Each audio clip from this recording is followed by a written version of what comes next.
সিজদায় গেছি, পায়ের নিচে জায়নামাজ, তাও গরম মানে না, তার নিচে দিয়েছি জুতা, তারপরেও গরম মানে না।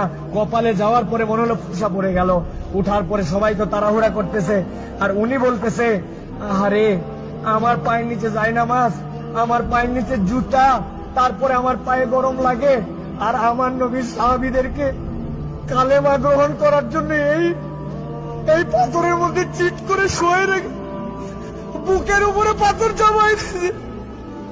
আমার নবীর সাহাবীদেরকে পাগলা উটের পিঠে বেঁধে এই মক্কার অলিগলিতে টেনে ইচ্ছড়ে বেড়াইছে।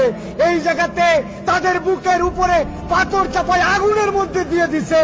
তাদের রক্তের বিনিময়ে ইসলাম পাইছি। আজকে আমি 2 রাকাত নামাজে পায়ের গোড়ালি গরম হয়ে যাচ্ছে জন্য কষ্ট হয়, এসিটা একটু কম ঠান্ডা মারে জন্য কষ্ট হয়, আমার মাথার উপরে যদি একটুখানি সুন্দর ছাতা না থাকে কষ্ট হয়। আমার নবী আমার